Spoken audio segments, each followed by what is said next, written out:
안녕하십니까. 국민에게 보고하다 김태호입니다. 오늘은 제가 진행 방식을 조금 바꾸어 봤습니다. 부드럽고 편안한 방식으로 한번 바꿔봤습니다. 그동안은 너무 결기에 차 있고 어찌 보면 좀 분노에 차 있는 모습도 있었기 때문에 너무 딱딱해 보였거든요. 그래서 조금 부드럽게 해봐라 이런 조언을 듣고 한번 진행 방식을 새로이 시도해 보고 있습니다. 오늘은 그렇게 편안하게 한번 가보겠습니다.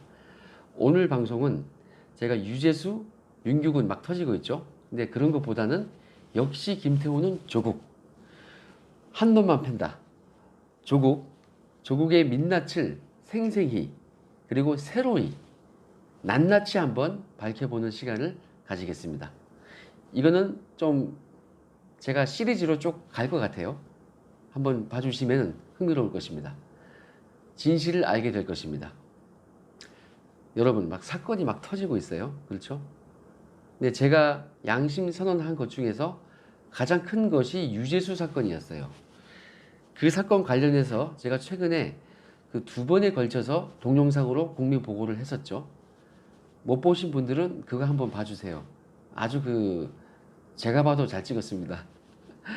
유재수 건은 제가 별도로 추가 방송할 예정입니다. 또 있습니다. 이것저것. 오늘은 유재수, 윤규근 등등 계속 터지고 있는 그런 사건들과 관련해서 조국의 민낯을 한번 제대로 밝혀보려고 합니다. 여러분 본격적인 방송 시작 전에 김태호 TV의 구독자가 한번 되어 주십시오.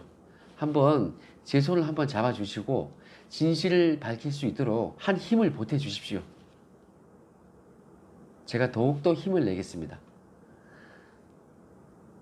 여러분 최초의 반문 선봉장이 누구였습니까?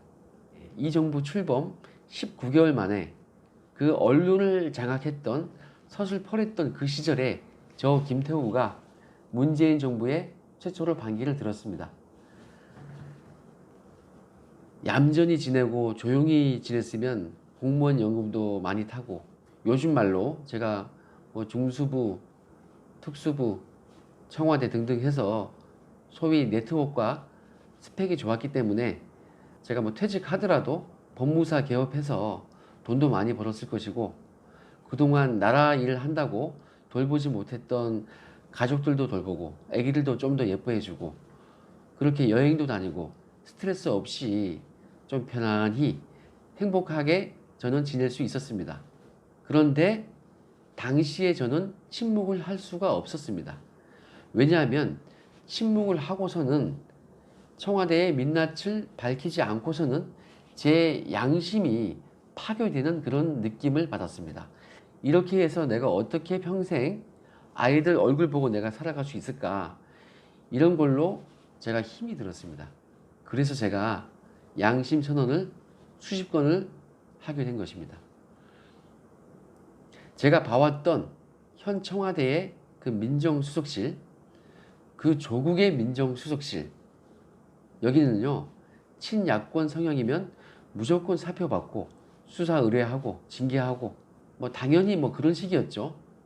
친여권 성향이면요 무조건 감쌌어요. 무마하고 심지어 정치인 사찰, 민간인 사찰까지 서슴지 않았습니다.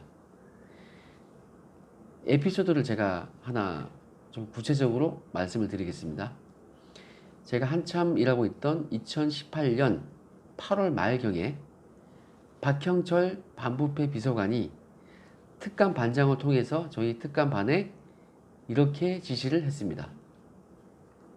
그 당시에 실적이 좀 딸린다고 하면서 작년 7월 그리고 8월 이 2달 동안은 많이 더운 날씨고 외근 활동하기가 쉽지가 않았죠.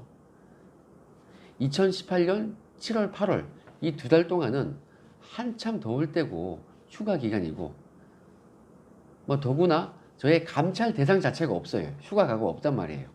그리고 제보자를 만나려고 해도 더우니까 날 풀리면 봅시다. 조금 그런 시기였어요. 그러다 보니까 전반적으로 실적이 떨어졌죠. 실적이 없으니까 비서관이 조금 이제 실적을 내고 싶었던 모양입니다. 그거는 공직자로서 성실한 자세예요.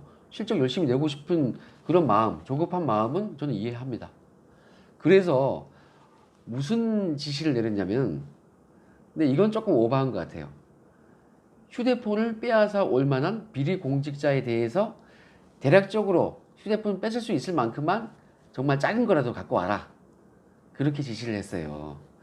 휴대폰만 빼앗으면요, 그 휴대폰 안에는 비리 관련 객관적 물증을 찾아낼 수 있거든요. 그것만 해도 바로 징계를 줄 수 있으니까, 실적을 올릴 수 있으니까 그런 자그마한 것을 가지고 오라고 저희에게 지시를 했던 것입니다. 그런데 이거는 조금 잘못된 지시예요. 왜냐하면 이거는 실적을 내기 위해서 좀 무리하는 거죠. 누가 봐도 나쁜 사람이라고 평이 안 좋고 그런 것이 쌓여서 구체적인 보고가 나왔을 때, 구체적으로 뭐 몇 페이지라도, 두 페이지라도 좀 이렇게 사례가 나왔을 때, 그러면 한번 휴대폰 한번 내봐라.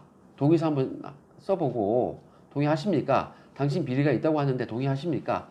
이거 한번 봅시다. 뭐 아니라면 말고요. 동의해주면은 한번 휴대폰 볼 수도 있죠, 사실은. 근데 그게 아니고 강압적으로 하는 상황이었고, 그리고 구체적인 사례가 없는데도 뭐 빌미 조금 해가지고 가져오라는 것이니까 조금 무리한 거죠, 사실은.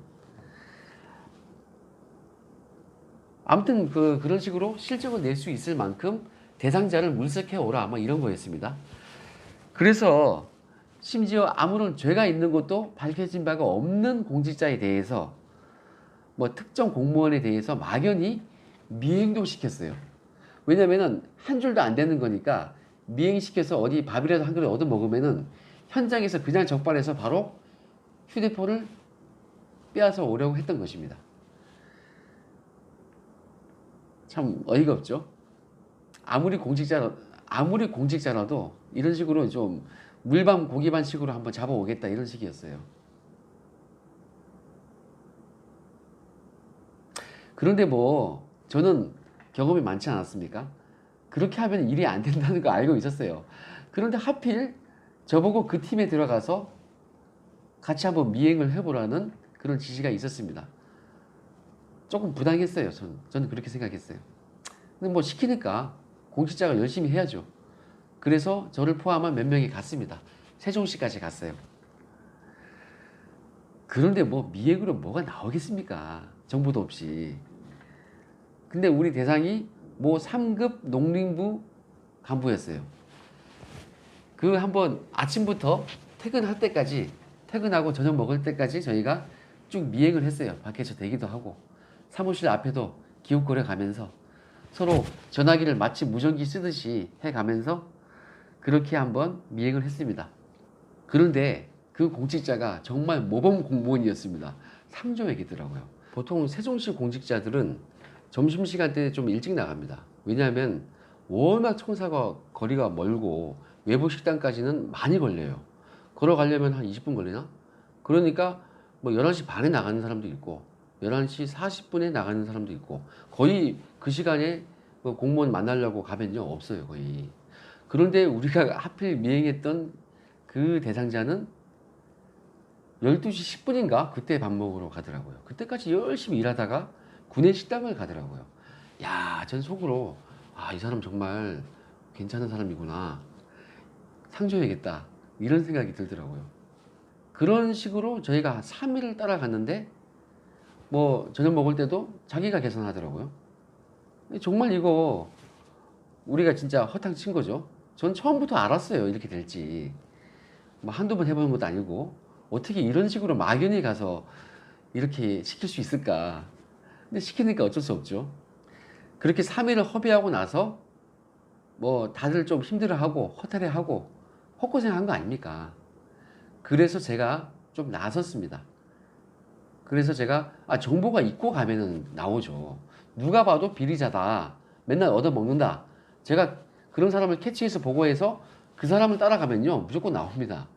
그래서 제가 보고서를 썼습니다. 한 4페이지를 꽉 채워서 썼어요. 얼마나 내용이 많겠습니까? 꼭지도 몇 꼭지 됐어요. 그 혐의가 몇 가지 됐습니다. 그게 이제 어떤 국토부 모 고위 간부에 대한 감찰 보고서를 제가 4페이지를 써서 올렸어요. 그것만으로도 미행하지 않고 바로 휴대폰을 빼앗아 올 수 있는 정도였습니다. 이제 특감반장 통해서 이 얘기가 보고가 됐죠. 비서관이 그 보고를 받고 아마 조국 수석에게 러프하게 보고를 했던 모양이에요. 그래서 너무 좋아한다. 이거 좋다. 근데 그래도 미행은 한번 해볼까? 그래서 이제 저 말고 다른 사람 2명을 더 붙여서 이 내용을 공유하면서 한번 계획을 세웠어요. 아침에 계획을 한번 했습니다. 회의를 하고. 그러고 나서 이제 최종적으로 휴대폰을 뺏어서 감찰을 하겠다. 이 내용을 쭉 이제 어떻게 하는지 감찰 계획서를 써서 비서관이 조국 수석에게 찾아갔어요.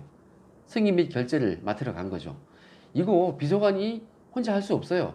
누구 공직자 한 명 휴대폰 털러 가는데 이거 자의적으로 할 수 없다니까요. 민정수석이 오케이 해줘야 외부의 그 공직자를 감찰할 수 있습니다. 그런데 그 박형철 비서관이 조국에게 보고를 하러 갔다 와서 이제 피드백이 왔어요. 그 얘기를 이인걸 특감반장이 박형철의 아바타 같은 충신이죠. 이인걸이 저희 특감반장이니까 저희 특감반원 저희 3명을 불러놓고 얘기를 했습니다. 김 팀장, 비서관님이 얘기하시네. 야, 우리가 급할 게 있냐? 좀 천천히 가자. 이렇게 얘기하신다. 그 말을 듣고 제가 뻥 쪘습니다. 그 기억이 너무도 생생해요. 제가 너무 어이가 없어서 다른 특감반원 얼굴을 보면서 눈을 동그랗게 뜨고 그 얘기 듣는 순간요, 막 이랬습니다. 그게 기억이 나요. 그때 제가 나이 많은 특감반원에게 말했습니다.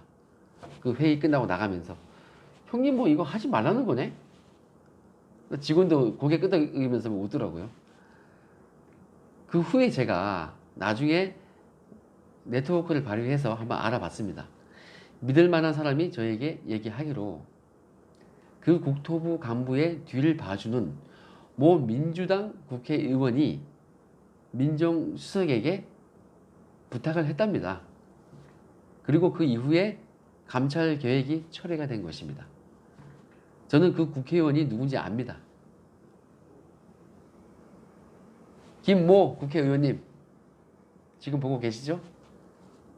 아무튼 조국이 이런 사람입니다. 조금 생생하죠? 저는 이번 정부에서 이런 경험이 아주 많았습니다. 정말 일을 제가 많이 했거든요. 열심히 했습니다. 하루에 제가 2시간, 3시간 자고 그렇게 일을 했습니다. 저는 이번 정부 특감반이 있으면서 보고서를 가장 많이 쓴 사람입니다. 100수십 건을 썼습니다. 보고서가 아니고 페이퍼가 아니고 비공식 텔레그램으로 사소하게 보고한 것까지 치면은 수백 건이 넘어갑니다. 그래서 저는 조국의 성향을 잘 압니다. 그거를 어떻게 아느냐? 조국에게 직접 대면 보고를 하지 않는데 네가 어떻게 아느냐? 이렇게 물으신다면 제가 이렇게 알 수 있습니다. 제가 보고를 많이 했지 않습니까? 보고서를. 그러면 특감반장, 비서관, 조국 이렇게 정식 결재가 3단계로 올라가겠죠. 당연히. 누구나 알 수 있는 거 아닙니까? 그때 그 보고서에 대한 최종 조치는 비서관의 의견을 들어서 민정수석이 최종적으로 결정 내지 승인을 해줍니다. 그렇기 때문에 우리는 이 감찰 보고서에 대한 최종 결재권자, 최종 승인권자인 조국이 어떻게 결정했느냐, 어떤 판단을 내렸느냐, 이것을 볼 수 있습니다. 그래서 저는 그것을 봐왔기 때문에 야, 이런 보고서를 어떻게 이렇게 조치할까? 이런 것을 100수십 번 중에 보고서 중에 최소한 이상한 것을 여러 번 봤을 거 아닙니까? 제가 작성한 100수십 건의 보고서 중에 조치 의견이 들어가야 하는 그런 보고서가 상당수 있었죠. 그에 대한 조국의 조치가 좀 이상했다. 제가 봤을 때에는 이 경험 많았던 특감반에 대해서 가장 많이 알고 있던 제가 봤을 때 정말 이상하다. 이런 것이 많이 있었습니다. 그래서 저는 조국의 능력이나 이런 여러 가지 부분을 어떤 사람인지를 잘 알고 있었던 것입니다. 한마디로 민정수석이 부하 직원으로부터 보고받고 어떻게 조치했는지 이거 딱 보고 그 사람 알 수 있다 이겁니다. 많이 봐왔겠죠. 제가 보고서를 쓰면요, 그 보고서 내용은 제가 제일 잘 알 것입니다. 보고서에 없는 내막도 알고 있고 여러 가지 상황을 제가 제일 알고 있을 거예요. 그런데 최종 결정이 내려진 거 보면요. 뭐 택도 없는 조치를 뭐 했는지 적절한 조치했는지 뭐 미흡하지만 뭐 그럭저럭 잘했는지 그거 제가 알 수 있어요. 그것이 적절했는지 여부는 십수년간 검찰에서 실무를 했고 청와대 특감반 3개 정부에서 그 업무를 했던 실무를 했던 제가 이런 일을 실무를 처음 해보는 조국보다는 훨씬 많이 알고 있을 것입니다. 그런데 제가 과거에 박근혜 정부 시절 그리고 그 이전에 이명박 정부 시절에 그때도 특감반에서 근무를 했지 않습니까? 그때 제가 보고를 올리고 거기에 대해서 조치가 내려온 거 보면요. 저는 제가 근무하실 때는 뭐 민간인 사찰이라든가 그런 문제가 아무것도 없었어요. 우병우 수석 오고 나서도 한 달 만에 제가 나갔으니까 그런 문제도 저는 몰랐고요. 만약에 우병우 수석 때 무슨 문제가 있었는지 저는 언론을 통해서만 알 뿐이고 제가 직접 아는 바는 없습니다. 하여튼 제가 근무할 당시에 특감반에 검찰 출신 윗선들 문제가 없었어요. 그런데 제가 과거에 이명박 정부와 박근혜 정부 시절에 썼던 그 보고서들은 누가 보고받았죠? 검찰 출신, 검찰 간부 출신들이 그 민정수석을 했기 때문에 그분들이 이제 제 보고서를 보고 제 보고서에 대해서 판단을 내렸습니다. 조치를 내렸죠. 그 결정에 대해서 저는 이의를 단 적이 한 번도 없었습니다. 왜냐고요? 적절했고 수긍이 갔기 때문입니다. 지금 이 얘기는 제가 썼던 보고서만 이야기하는 겁니다. 저는 남들이 어떤 보고서 썼는지 몰라요. 이번 정부에서는 이렇게 좀 공유가 된 게 많았지만은 과거에는 그렇지 않았습니다. 제가 일했던 그 과거의 특감반에서는 그러지 않았어요. 아무튼 검찰 출신이 민정수석을 하는 것이 맞는 것 같습니다. 왜냐하면 가장 큰 사건을 많이 해봤고 그 드센 검사들을 지휘했던 사람들 아닙니까? 그리고 검사장들은 심도 깊은 법률적 지식과 실무까지 갖추고 있기 때문에 민정수석 자리에는 가장 최적화되어 있는 사람들입니다. 그런데 지금 정부의 초대 민정수석은 조국이었습니다. 제가 올린 보고서에 대해서 조국이 했던 조치, 그걸 제가 주관적으로 느낀 점에 대해서 한번 점수를 내린다면 F입니다. 낙제점입니다. 제가 만약 교수였다면 유급을 시켰을 것 같습니다. 어떻습니까, 여러분? 이러한 조국이었기 때문에 계속해서 공직 검증 분야가 엉망이었던 것이죠. 그런데 지금 보면요. 지금까지 문제 있었던 거, 그래서 그럼에도 불구하고 임명되었던 사람들 보면은 모두 조국보다는 훨씬 나은 사람들이에요. 그러니까 조국이 문제를 안 삼았을까요? 그게 문제인 거죠. 못 느끼고 문제가 있다는 것을, 비리가 있다는 것을 못 느끼는 그런 불감증이 있는 사람이 그 일을 하면 됩니까? 안 됩니까? 다 엉망되는 거죠. 그러니까 그 중에서 최악이 본인인데, 자기 자신인데 검증이 되겠습니까? 안 되지. 결론적으로 지금 보면요, 우리가 다 알고 보니까 조국은 민정수석으로 임명이 되면은 당연히 그 검증 업무에 구멍이 나는 것이다. 이것이 자명하다. 이것이 지금은 분명히 보입니다. 그런데 가장 문제는요, 지금 조국의 모습을 보면은 대통령도 괜찮다고 해서 임명된 거 아닙니까? 장관으로. 그러니까 문제 있는 사람을 임명한 문재인이 문제가 있는 것입니다. 우리는 주권자인 국민은 이 책임 소재를 분명히 지적을 해줘야 합니다. 나머지 밝혀지지 아니한 조국 산하의 민정수석실의 그 문제점, 그것도 우리 모두 파헤쳐야 합니다. 제가 했던 여러 가지 양심선언요, 일부 지금 유죄수권 하고 있고 환경부 블랙리스트 일부 확인돼서 기소까지 되었죠. 나머지도요, 택도 없이 무혐의 된 게 좀 많이 있어요. 그거는 좀 이해가 가요. 그때는 너무 센 시기라 민정수석실을 못 건드린 거예요. 이해는 합니다. 하지만 지금이라도 해 주십시오. 조국 거짓말 너무 많이 나타나고 있지 않습니까? 그러니까 제 말 믿고 하시면 다 확인됩니다. 이제 특감 반원도 양심선언 하고 있지 않습니까? 이제 됩니다. 자, 오늘 여기서 마무리하고자 합니다. 내일도 이와 관련된 내용을 계속 보고를 드릴 생각입니다. 오늘 방송 여기까지 하겠습니다. 좋은 하루 되십시오. 감사합니다.